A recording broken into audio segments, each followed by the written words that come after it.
Wait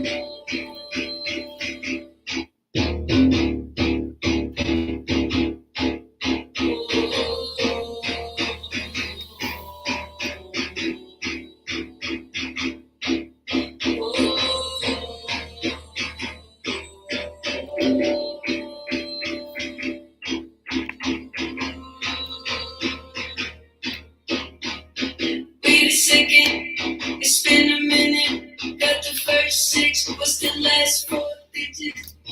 Painkiller, Dr. said feel better. Hello, everyone. Hey. Okay, so I'm a little bit late today. Joining. Thank you for joining me for another episode of Tea with Taylor. I'm a little late today. Trying something new. Trying this new streaming app called Melon. My producer slash bestie is not here with me today, but we're live on YouTube, I think, and live on Facebook, and live on Instagram. So if you see my attention being diverted in a different direction, you know why. But cheers to us. Happy Friday. We made it. We're here. We're clear. And we ain't going nowhere. But thank you for joining me. I did have a planned topic this week and a planned guest and everything, as you know. This is season 7, episode 7, but we're open for any kinds of like black people with church. The schedule may change. So in true fashion, the schedule has changed. Let me find us live so I can comment, follow behind on your comments, check us out, see how we looking. There we are. So we did have to change it up a little bit. I did have to change it up a little bit. And I'm test running this new streaming so you guys let me know how you feel about it.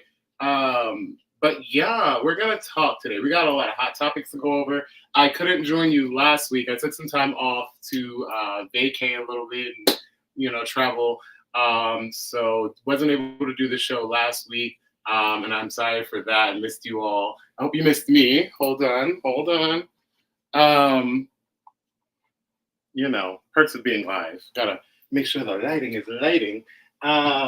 But yeah, so we couldn't do the show last week. So thank you for joining me this week. Have been kind of quiet on the socials a little, but that is going to change. Thank you all for joining me though. And I'm going to just run through all the stuff that we missed this week and a little bit of last week since I wasn't able to do the show. New to being live on Instagram. So hopefully y'all are enjoying it on Instagram as well. All my peeps, all my homies. All the fam. No, but I am following behind live on Facebook to check your comments, and I can see your comments on Instagram too. So feel free to chime in whenever you feel like, whenever you feel.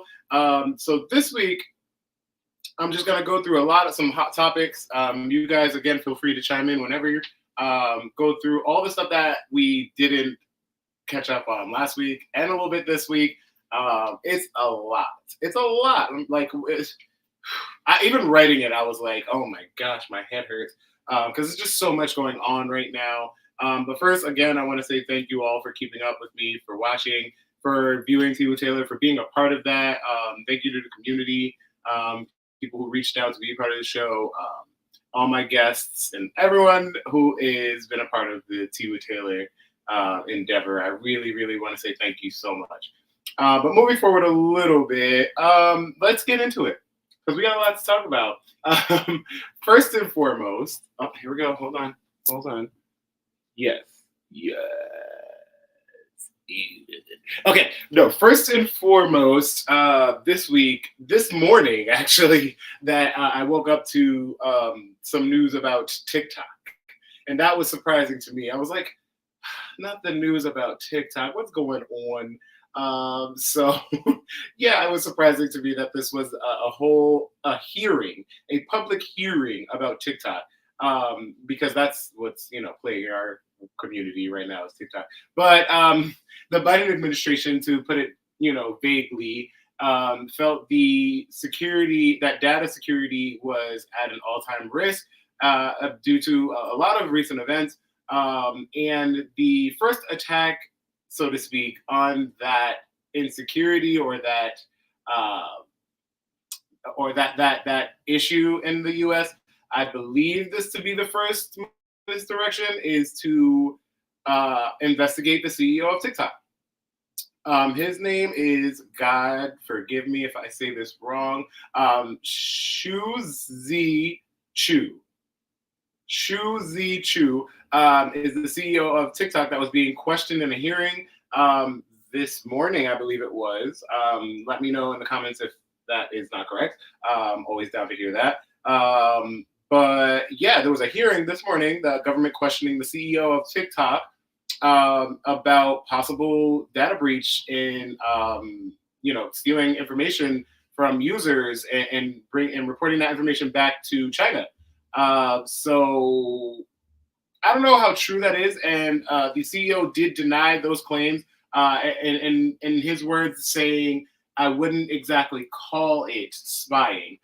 Because if you don't know, there are rules or laws in state that allow certain companies and businesses to collect information or collect your data to share or to market or to directly market things to you. So that is, I believe, what they were getting at in this meeting.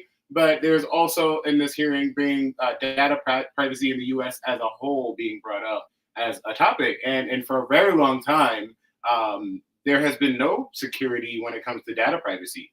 In fact, it's actually been known that it's been sold in different marketplaces and it's been used in different areas of technology unknown to us until currently, where people are more concerned with their data privacy and the things that are being shared across social media platforms and with other businesses.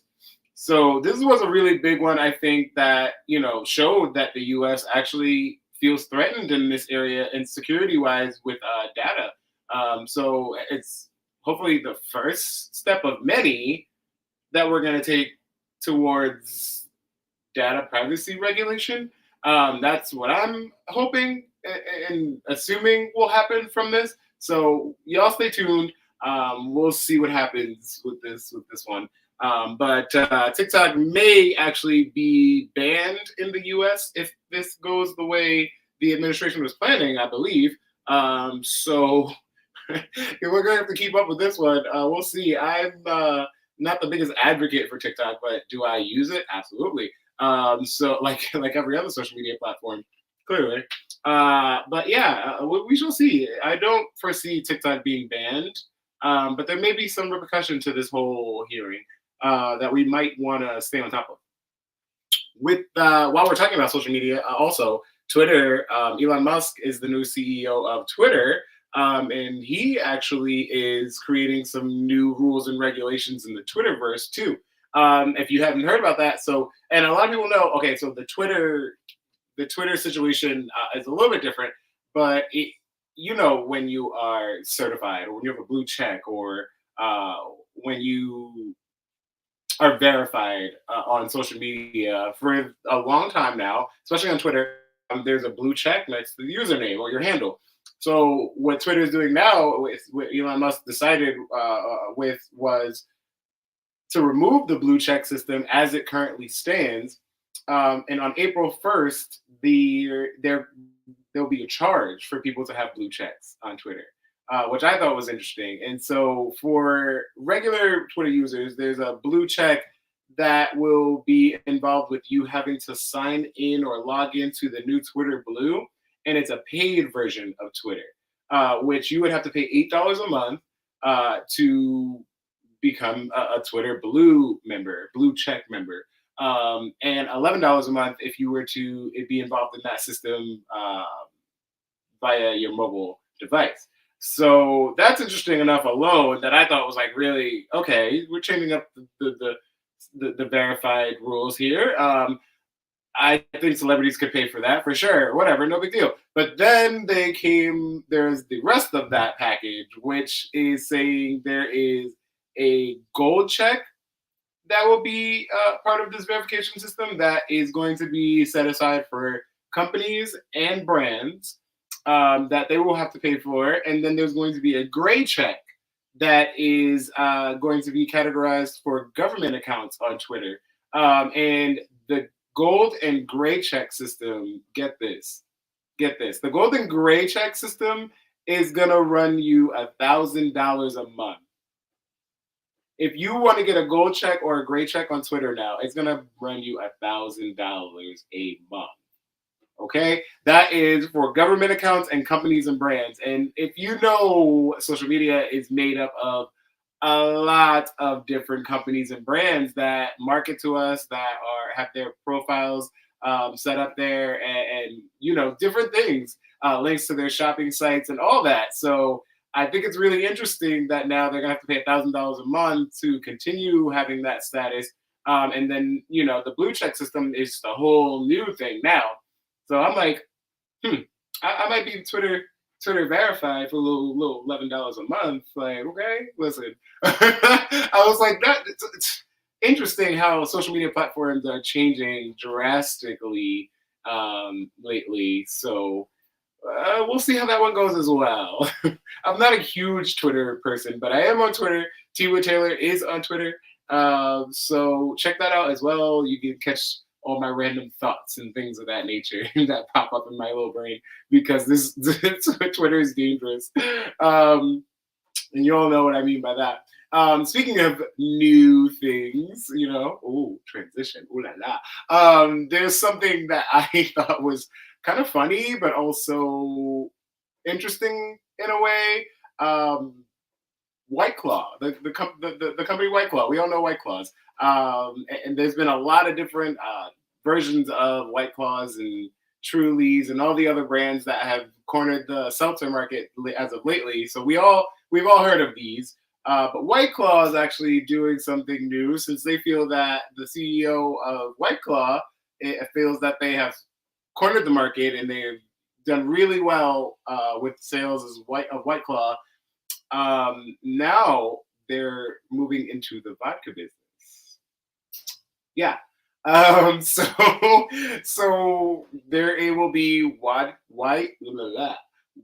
Claw Spirits is what it's going to be called, and that will be available soon. I didn't see a date for that. If you guys heard about this, let me know in the comments, or let me know. I'll send the link. But there's going to be White Claw Spirits, as is the line that it's called, that will be available for White Claw flavored vodka. Right now, they're using the traditional flavors of the White Claw to kind of model after for the first few bottles, and I'm sure they'll adventure out and get some other crazy wild flavors soon that we all will just like hate or love to hate. Not sure, we'll see. But I think it's interesting. And the CEO that worked with the creators of this vodka was saying the idea behind this White Claw vodka is that it's not carbonated, obviously, but it is unlike any other vodka in the way that it is flat and flavorless. So they worked with the distillers of this beverage, of this vodka beverage, to make it smooth and tasteless. So there's no burn, essentially, like how when you drink liquor, and it's kind of, you know, it goes down a little harsh, so you feel a little burn. So that is essentially taken out of the equation with this new White Claw vodka, and apparently it is smooth to drink. So I'm gonna have to try it. I'm gonna have to try it. I'm gonna have to. I'm going to be a harsh critic of it just because of the name White Claw attached already. So yeah, when we start seeing White Claw in the bars, then you'll know. In the clubs, when you start seeing White Claw like vodka, then you know. I mean, they might actually, if they're smart, they might kind of like lower the value a little bit and sell it for cheap at first, and then kind of hike it up. So certain companies may feel more inclined to try them for their businesses. I don't know. We'll see how that goes. But I think it's gonna be interesting to see where they go with this White Claw vodka situation. Oh, hi, Lenise. Thank you for watching. I just now seen your comment. I'm sorry. I'm the worst. Thank you guys for watching. I appreciate you. Give me bear with me again. I am working with a new streaming platform, and we're on Instagram. So, you know, just making sure to keep y'all all entertained. Are you not entertained? And also to kind of make sure I'm paying attention to you all. Good Friday. Hello, David. Thank you for tuning in. I see that one pop up right away. Love you. Thank you for watching. I'll see you soon. David's going to be on the Tea with Taylor soon for the season finale this season. Yeah, that's all you're getting right now. But moving on. While we're talking about these new innovations in food and drug, there's also this one that I needed to kind of bring up to you guys, and I still don't know how I feel about it. To be honest, it's interesting. So the FDA, the Food and Drug Association, has approved lab-grown chicken. Yeah. The brand of this lab-grown chicken, I believe, is called Good. GOOD, Good Chicken. Correct me if I'm wrong on this if you guys heard about it, but I'm always down to hear what you guys think about these things. But yeah, lab-grown chicken has been approved by the FDA. It is chicken that, for those of you who don't know, chicken that has been cultivated and from cells of chicken and fed to develop into different pieces of meat that are then, chopped up and consumed, essentially. But yeah, the FDA recently approved lab-grown chicken, saying that it is safe to eat and that they're working with the Department of Agriculture on approval for this lab-grown chicken. I am weary. I am weary, to say the least. Yeah, so we'll see. We're gonna see where all this newness goes. If you follow me on social media, I'm all about newness and renewing of things, and I love any innovation, essentially, that is going to better our quality of life or move forward our value of life. I don't know how I feel about culture grown cell lab chicken. No, thank you. If that's the case, I will go without chicken, to be honest, because I'm all set. I'm okay. I know that it's a means to an end, essentially. If we run into a crisis, which we don't need any more crisis in the U.S. or anywhere in the world right now, but where there were few and far between chickens, I mean, sure, let's figure out this lab culture grown chicken. But I'm all set. I'm actually all set. So I've decided. I don't know if I'm going to be the first to try it. Hi, Ashley. Thanks for watching. I remember you, of course. How can I not? Thank you. And for you guys watching on YouTube, I'm sorry. If you are commenting on YouTube, I am not looking at the YouTube comments right now, but I will make sure to go back and watch those after the show. Of course, I'm watching the comments on Instagram. I'm watching the comments on Facebook, and I am streaming from this new streaming platform today. Thank you to Charlie from the Inner Circle as well, for putting me onto this app called the Melon app. For any of you podcasters out there, it's really easy to use. The interface is pretty easy to use. I'm still figuring it out, but I hope that it is looking good for you all. Thank you for watching again. But yeah, I'm all set with lab-grown chicken. I think you guys. I'll make sure to share that link with you all after the show on the Tea with Taylor Instagram. So make sure you're following on the Tea with Taylor Instagram, Facebook, all the above. This one is a little local. This one hit close to home. This one I had to share, and I saw this, I want to say 2 weeks ago, where the Rhode Island is actually considering legalizing or decriminalizing a bill that decriminalizes mushrooms, or magic mushrooms as they're calling it in this bill. I think that's absolutely insane and phenomenal. I don't get the modern day hippie in me is thrilled, and I'm throwing a party But I'm really excited for this one, and for some reason in our history as a civilized society and government decided to ban psychedelics and other things that are considered harmful drugs. And don't get me wrong, they are. Some of them are, and any kind of drug or any substance that you use that alters your mind or the way you think or anything like that can be abused. And so we're not talking about the substance itself, right? When we talk about those repercussions, we're talking about those substances being abused. So I think with the legalization or the decriminalization of it, that it will, kind of curtail or curb those things from happening, overdoses and these kinds of things being abused because there will be some sort of way to track the amount that people are having or have access to at least. Um, so Rhode Island is considering as bill to decriminalize mushrooms or magic mushrooms. Representative Brandon Potter, hilarious, and Senator Megan Coleman, I believe, were the sponsors of this bill. And I believe this is the first that I'm hearing of anything like this in history or in any city or government right now. So I'm excited to see where this goes with the decriminalization of mushrooms and other, other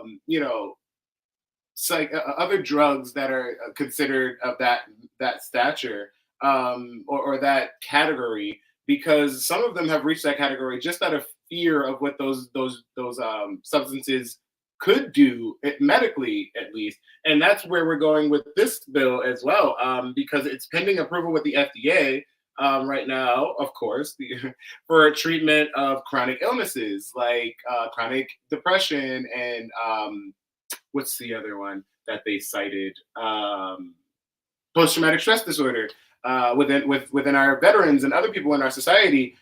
So there's been facts. It's been proven that these kinds of drugs do actually play a role in either the knowing of the dulling of pain or the dulling of side effects of these chronic illnesses, or they've been known to actually be somewhat of a cure for some of them in a lot of different studies. So I think this is a step in the right direction. I think that, given with the right information and the right studies, utilizing mushrooms and other things like that in medicine, I think we could make huge strides, especially when it's not tampered with outside hands and street pharmacists, as I like to call it, handling these substances. So once the FDA approves it, I think we're fair game. But I'm looking forward to seeing what happens in that endeavor because. Wow. Honestly, can you imagine any kind of mind-altering drug that it can be put into a cure? And don't get me started because I'm a huge conspiracy theorist, but I think just removing the idea or the blockage in your brain or the teaching that you've been taught about certain illnesses or about the way you are behaving when you have certain illnesses, just removing that mental block alone is somewhat of a cure, if you ask me. So legalizing or decriminalizing mushrooms in Rhode Island, clap clap, big ups to y'all, Representative Brandon Potter and Senator Megan Coleman. Listen, call me, beat me if you want to reach me. I'm looking out for y'all. Hopefully this one goes well. But they keep it more higher than pharmaceutical. Okay, I see what you're saying there. I mean, honestly, oh my gosh, hi Nafis and Layla, thank you for watching. Honestly, I agree. I believe that, again, that's why I say in the right hands and with the right studies, I believe it could really be a huge move forward for pharmacy and pharmaceutical and for cure for these kinds of chronic illnesses that we tend to ignore as a society, or that we have just kind of given up the idea of having a cure for these kinds of things. I believe that keeping it pure, thank you. I believe keeping it pure makes a big difference again. And I think that again, with the right studies, it could be phenomenal. Pharmacists synthesize their natural medicines. That's very true. It's very true. A lot of the medicines that we get from pharmacies are synthesized, and unfortunately, sometimes some do a little more bad than good, to be honest. I mean, have you seen the list of side effects from something that is supposed to just cure night sweats, for instance? It's insane. So again, regulation, keeping things pure, the right studies. I think moving that forward in that light, we could have a phenomenal jump in how we treat chronic illness. Especially again, Rhode Island is. I want to say, if you guys know more than I do on this subject, let me know. I want to say Rhode Island is the first to even introduce a bill of this sort. Um, so, I mean, kudos to them for that, for looking in other avenues and other areas to kind of combat these things that we just kind of grown, I think, in the US especially, just grown accustomed to, and kind of stopped searching for a cure or any kind of thing other than disregarding those people. And we talked about how the fifth man in the world was cured from HIV a few weeks ago on Tea with Taylor, and that another one has been an ailment that or a sickness that has been plaguing our communities for decades. And and I think in the US they lost track of or lost sight of the focus to find a cure or to find um, something in that respect until now. And I know that Corona, a lot of people say Corona had a big thing to do with that, coronavirus and their aids and focus on that. But if we had that amount of attention and focus to do what we did with COVID and are still doing, and even that now, and the FDA is backtracking and Dr. Fauci backtracking with all of the information that was given to us about COVID and the vaccines and things of that nature. Even that, if we had put an inkling or a small portion of that into our fight to find a cure for HIV, we probably would have reached this pinnacle a lot sooner. So I'm grateful that we actually have the people who are working towards these things and the people who have the mindset to continue working on these things. Grateful, so grateful for those people because otherwise I feel it would have been completely forgotten in the US. And another thing about that with the US too is I feel like there are so many unnecessary regulations on the kinds of things that we use in our cures or in our remedies for things, yet there are unknown substances being produced all the time and daily medications that we use and in other medications like NyQuil and the things that are on the shelves that we all are used to seeing. There's unknown substances being used in those products, but that is somehow okay in the US. Because there's a lot of times if you go outside the US, you will never see some of these products on the shelf. Never. You won't. You just won't because they realize and are taking steps to counteract or to prevent people from using these things because they are proven to not be good for us. But the government or the FDA will allow that to happen because that's what's selling. Thank you for watching, Matt. I see you popping up over there. But moving forward a little bit, just a little bit into more of the hard-hitting things that happened over the last 2 weeks. Yadi Shahidi, sorry. If you know, you know. But Yada Shahidi is, I want to say, most popular recently for her role in Blackish. It's a TV show on ABC with, oh boy, y'all help me, with Diana Ross's daughter, Tracy Ellis Ross. And it's, oh God, another, oh God, help me. The Black comedian that plays the father in Blackish, if y'all know, let me know in the comments. But Yadi Shahidi is actually getting a lot of backlash as of lately for her being casted as Tinkerbell in the new live action Peter Pan. For one, before I even get into this, enough with the live actions. Enough. You're messing with childhood now. But I mean, listen, I love to see innovation in these sorts of respects as well with movies seeing people that look like us on TV, etc. However, Yada Shahidi is getting a lot of backlash, a lot of different people saying that she shouldn't be casted as Tinkerbell because Tinkerbell was blonde and white.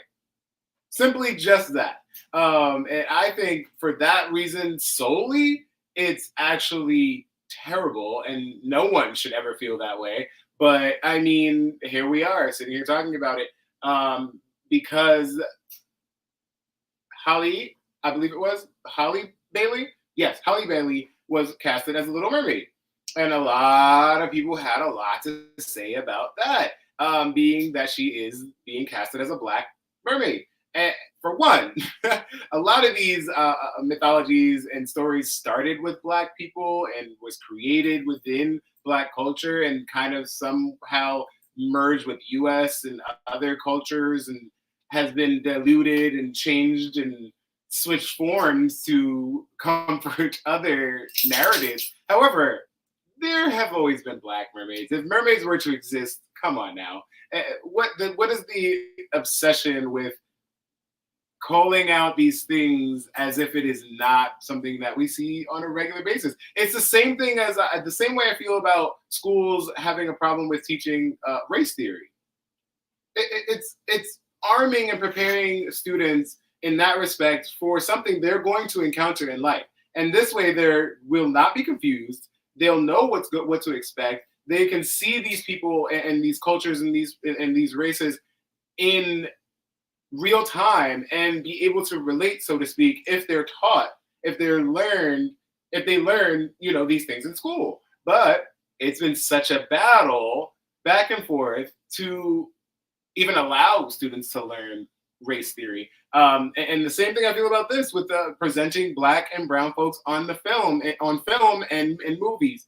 It's always been seen as something taboo or something someone's going to have an issue with this person and that group of people. And it's insane that it brings me back to arguments from the 80s and 70s when, television and movies were just becoming like as popular and as influential as they are now. But Disney didn't make a mistake by casting a Black mermaid. They didn't make a mistake by casting a Black Tinkerbell. This is what we need to see on our television. And these movies, Disney alone, is for some of y'all raising y'all kids, okay? And we need to see it. And I love to see it. And Yada Shahidi looked beautiful as Tinkerbell. If you've seen those images, listen, once I get this streaming platform down, I'll be able to show you images while I'm talking, I promise. But my little logo's up here, though. Mm-hmm. No, but she looked gorgeous. And I think that, honestly, we need to look past the color of skin. And I can't believe I'm still saying that. It sounds so crazy that in 2023, we're having an argument about an actress's skin color affecting her ability to play a role. It makes no sense at all. Like, please make it make sense. Help me here, because I think maybe I might be the only one that feels that way. I don't know, but no, I'm not. I'm definitely not. And y'all let me know how y'all feel about this situation as well, because it's wild. I think it's wild that we're still have to have this conversation. So yeah, it's really interesting, and I'm looking forward to seeing this new live action Tinkerbell, to be honest. The live action Little Mermaid is dragging, and I can't wait to see that. But now that we've all seen the new trailer for that, if you haven't, check it out. It looks really good. Melissa McCarthy is playing Ursula. That's one of the people that I actually wanted to play Ursula. I'm excited. But yeah, I think it's a dark world that we live in, where we have to be questioning an ability of an actress based off the color of her skin. Ashley said, be careful saying the vid because you get a strike on the YouTube platform. Oh, I see. You know what? I have noticed that after streaming, if we do say that, the link for the government information about the vid and everything else shows up. So we're going to check those links. I'm going to check those links after the show today and see how accurate they are based off of what I've seen this week. Because, again, it's still happening. It's not being talked about as much, but it's still happening. Um, let's just say that. Thank you, Ashley. Um, but I'm gonna move forward past that a little, past the actors and actresses being typecasted just a little bit for now, because don't get me wrong, one of my favorite movies back in the day, and still that is so influential in my life, is the Cinderella remake with Brandy and Whitney Houston and Whoopi Goldberg, and it didn't make sense that Whoopi Goldberg married a East Islander or an Asian person and had married a white man and had an Asian child. How? Where did that make sense? But it showed unity and it showed a beautiful family. And I don't think anyone else could have played that role. I think it was amazing. And like I said, very influential in my life.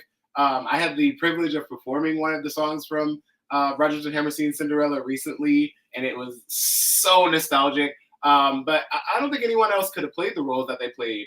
And having the son who was Asian fall in love with Brandy, who was a black female, also drove that point home. Like, it is a one big happy family situation, and it made me happy. Maybe that's all I'm saying. And I really loved seeing that, and I didn't realize how much it didn't make sense actually until I was an adult and I looked at it in a different light. Um, Taylor, you need to have OBS so you do a screenshot. Oh, thank you, Ashley. How do you know that? Okay, you're a fellow podcaster, Ashley. I feel like you like are behind the scenes always. But while we're talking about this nonsense in the U.S., I'm going to keep it going with some of the hard-hitting things that have been happening in the last 2 weeks. I promise I'll give you back your Friday afterwards. But we need to talk about these things. We need to bring these things to the light, and to make sure these things are being publicized, because they affect our daily lives more than you care to admit, more than you probably realize as well. And I like to make sure that I bring the good as well as the bad. So next, this one actually, this one hit me kind of differently different, if you will, where there's this new epidemic, as it's been being put, that is hitting the U.S. hard, and apparently it's called the hippie crack epidemic. Yeah, the hippie crack epidemic is a huge uprise in teens and young adults, which I'm not sure what young adults is categorized, so I'm going to say all of us. A huge uptick and uprise in people using, teens and young adults, using nitrous oxide and what we call whippets, maybe, and other different names. There's been a huge uptick in the amount of people using that, and even being called more dangerous than cocaine. Yeah, it was. I quote. The article said, being considered in the form of no, nitrous oxide is being considered more dangerous than cocaine in its current form of usage and in the amount of people that are using it. So that's just to put a little bit of oomph on how big of a deal this actually really is becoming. And it's crazy how I had no idea. I had no idea. It's almost like it's very reminiscent for me. It brought me back to when I was younger, when the whole thing happened with people sniffing markers and the fumes from that being, and how they had to remake a lot of different things within Sharpie and a bunch of other big companies who produce markers and pens, because people were sniffing and the fumes were considered toxic. And so they had to change up the whole formula on how those things were being made. This whole situation, I'm not sure if we can just remove the versions that are canned that are being used to do the nitrous oxide, but I'm not exactly sure how to curve this one or where this one came from. The hippie crack epidemic took me by surprise. And that's saying a lot. I'm not easily surprised. And unfortunately, they're saying that it does a lot more damage to your mental health than a lot of people realize as well. So yeah, looking out, and I'm going to stay vigilant with this one to see where this one goes and how it's affecting a community. There was a dangerous drug, and I forget the name right now, but I did share it with you guys on Tea with Taylor Instagram. So make sure again you're following and checking that out. I did share that with you guys just I want to say 3 weeks ago or 4 weeks ago about this dangerous drug that was turning people into zombies. If you know about that, feel free to let me know in the comments as well. If you remember the name, Narzine or something along those lines, was turning people into literal zombies and eating their flesh. And that scared me a little bit, to be honest. I had never heard of something like along those lines, and so I needed to make sure that I got that out to you guys. So again, that's something I'm staying vigilant on. Unfortunately, and a little eerily, haven't heard anything about that in the recent days. It was said to be taking over very big cities. It first, I want to say it first started in Philly. Oh gosh, one of those big cities it took over, and it was making its way into New York, if I'm not mistaken. Yeah, it was making its way into New York. So it is something that I want to continue to stay vigilant about and let you guys know. Where that goes, because that's very scary. Yeah, and we've all heard about the zombie apocalypse in more than one way and more than one form. So this right here, oh, it was Trank. Yes, thank you, Jay. Oh, Jay, hey, thank you for watching, Jay. I haven't seen you in a while. I haven't heard from you. Like, oh my gosh, Jay Bookart, everyone. But yeah, that was wild to me, and that's a little scary. I mean, there's a lot of things going around right now and that are happening. And if you don't open your eyes, or if you aren't vigilant, or if you aren't looking for it, a lot of times media won't share these things because they don't want people to be in an uproar. They don't want to scare people. They don't want, uprisings and things of that nature to happen. So they keep this information from us in bits and pieces. So that's why I'm here. I'm gonna let y'all know. I'm gonna let y'all know as much as I can. And I implore you all to, to do your research as well and to stay vigilant on those things again.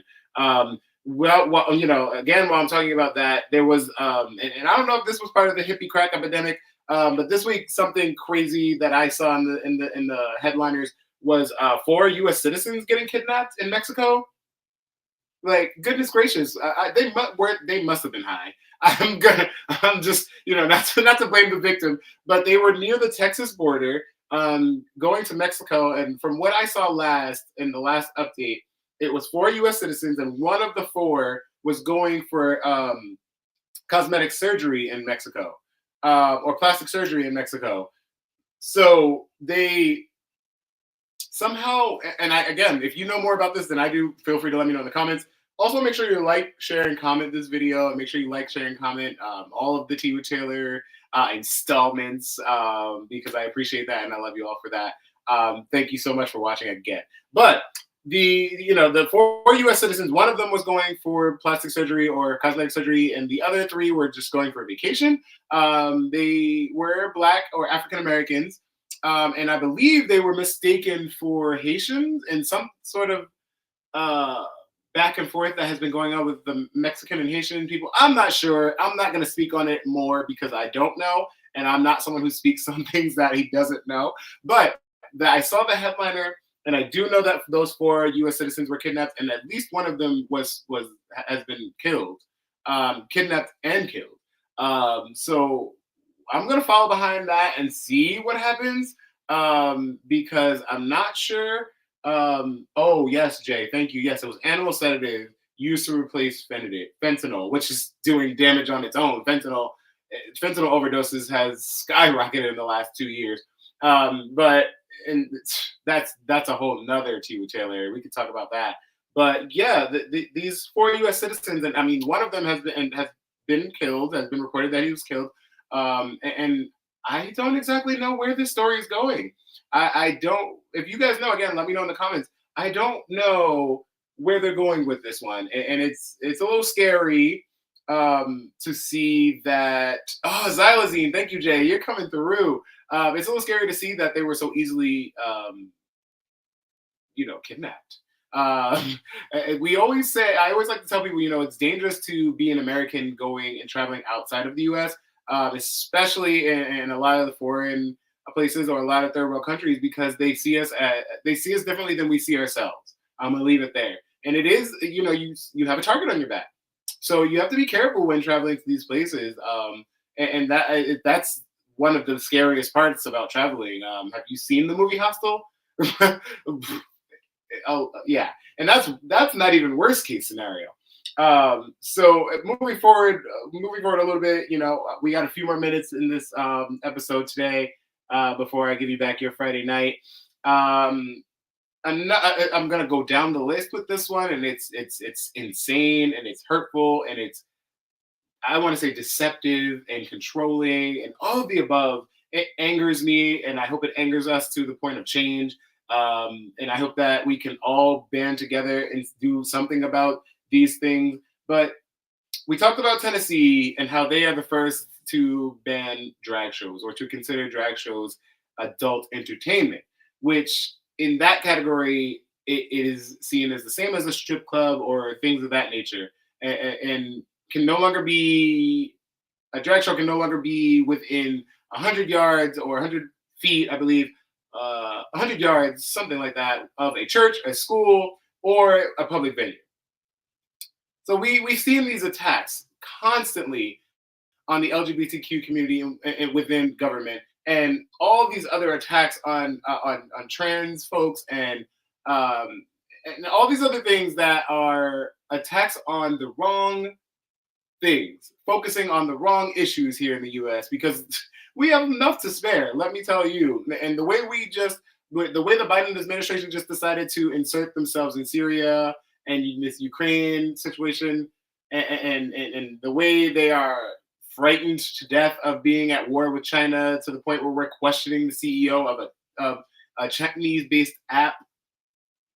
I don't think we should be focusing on drag queens. And Kentucky actually just introduced a new bill banning gender-affirming care for trans youth.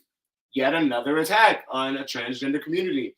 And there have been over 300 anti-trans bills introduced in 43 different states. And that's just in 2023. And we're only month 3, going into month 4 of this year. The amount, 300 anti-trans bills.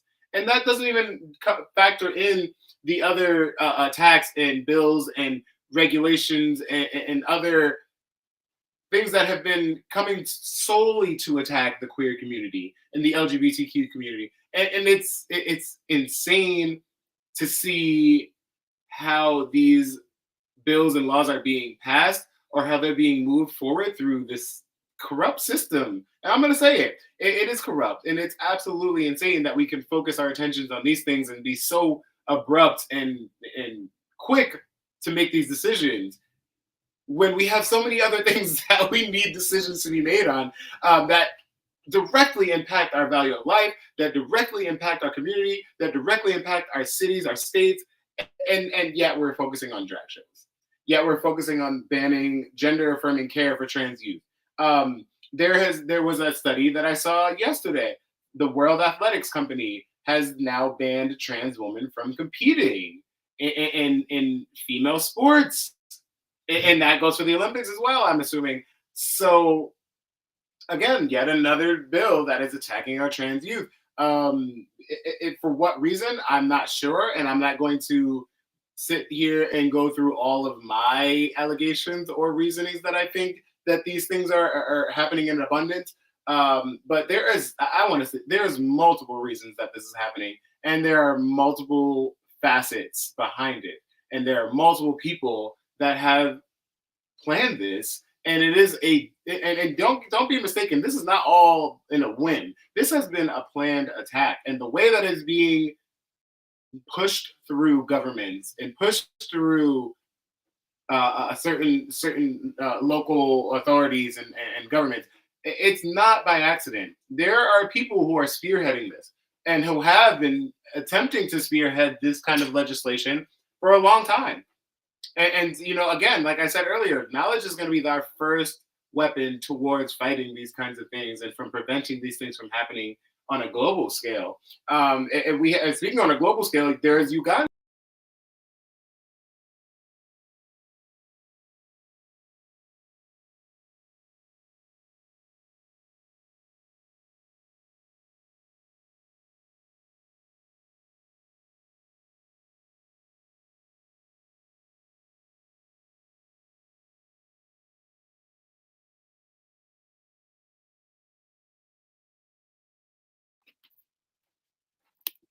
Wow. Okay. I guess I was getting too fired up for y'all on Facebook. I'm sorry. I didn't mean to go black on the screen there. Wow. But I mean, again, it makes my blood boil. It is angering. It's maddening that this is our focus. That we decide as a government, as a people, that this is what we need to do when there are so many people crying out for the opposite. Uganda again presented this anti-homosexuality bill, making it illegal to identify as queer in any shape or form, is wild to me. And then even being to the extreme where this bill in Uganda now, you could be killed. We're going back to Jim Crow type laws where you can be killed for just identifying as queer. That is insane.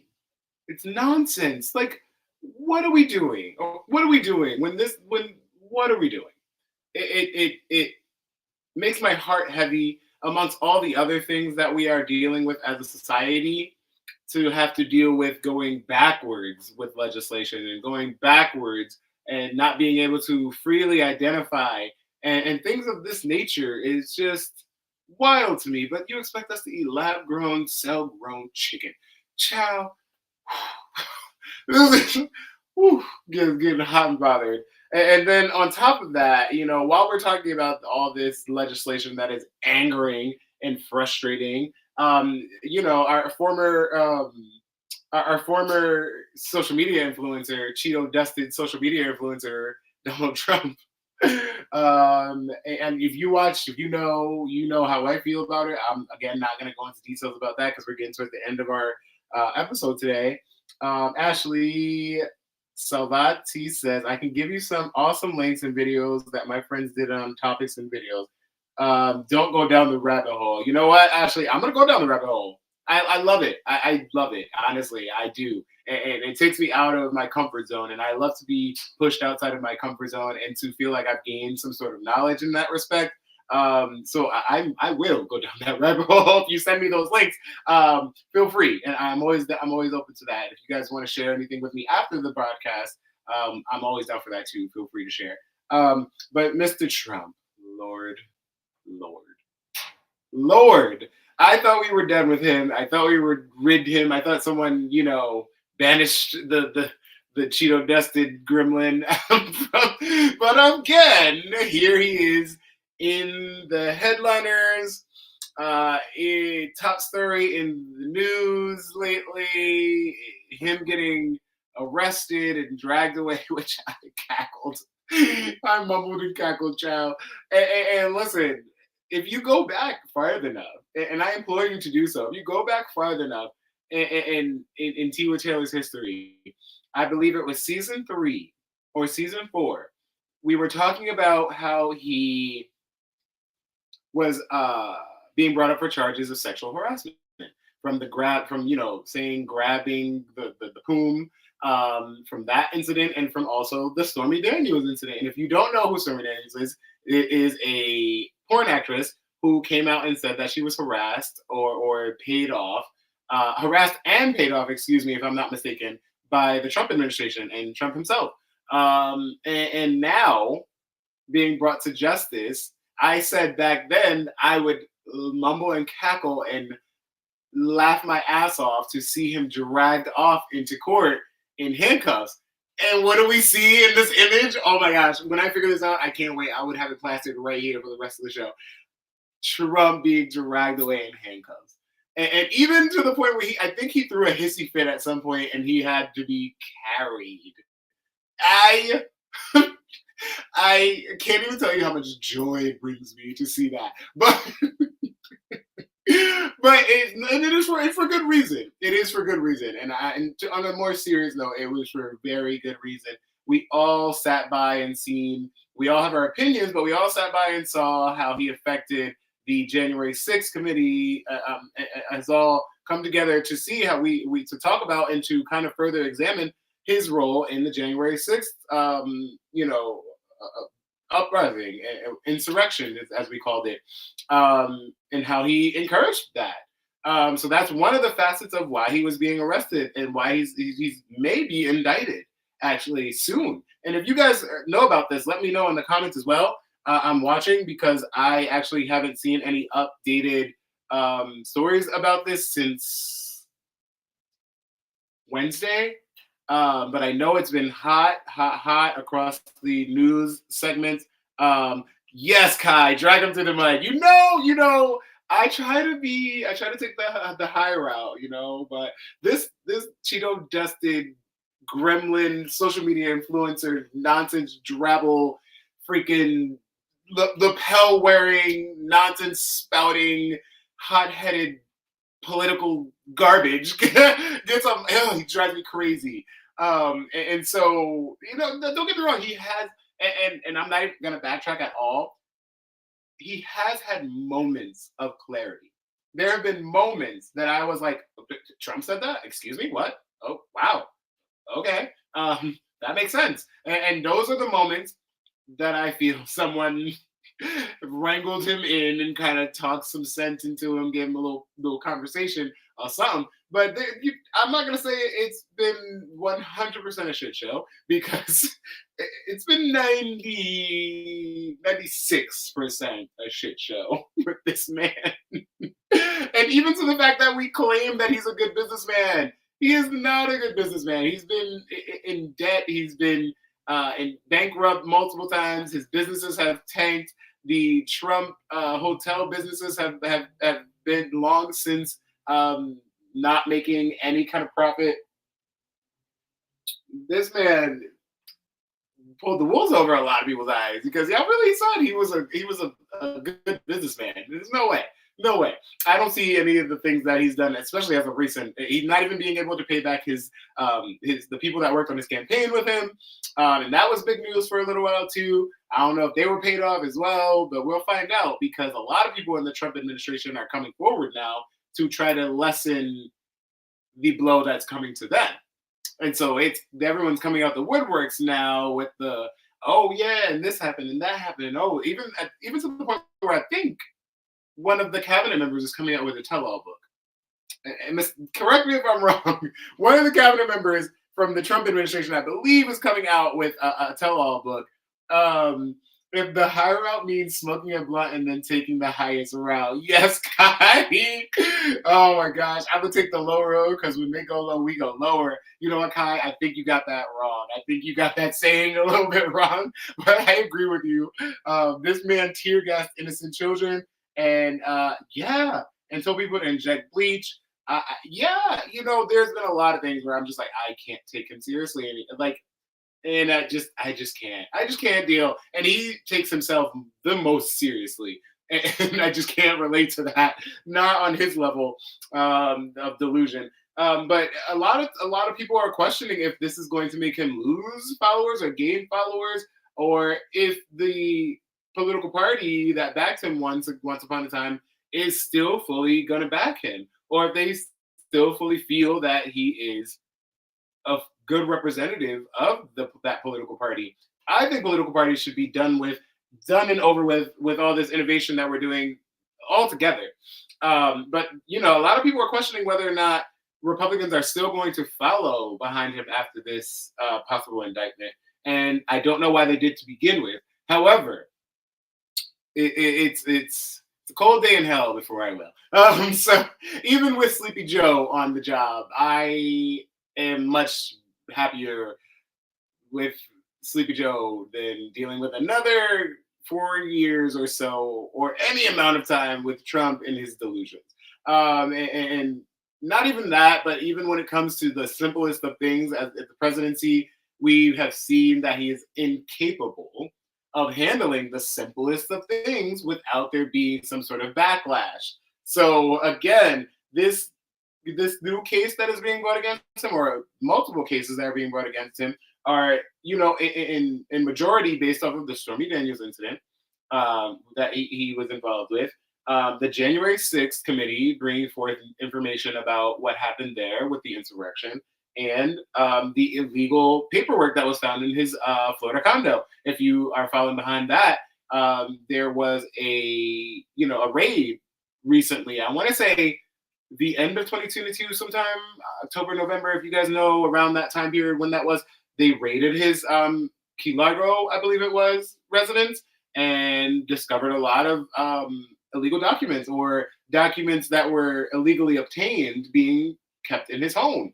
And so that is a huge part of what's happening now with his arrest and possible hopeful indictment. Indicted Jane? Sorry, I thought about Fun with Dick and Jane. But yeah, I honestly, again, with all the innovation and all the things that we've seen and all the things that we've lived through as a society, we can finally do justice with this man and put him behind bars where he belongs, in my opinion.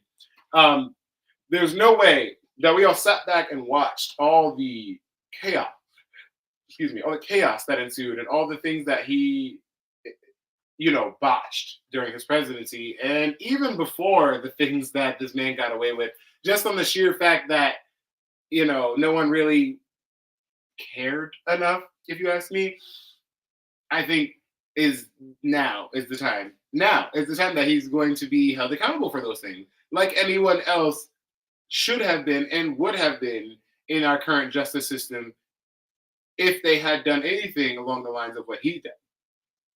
So it's about time, if you ask me. It's about time. And I'm not mad about it at all. But we shall see how that goes, because he has escaped indictment a couple of times.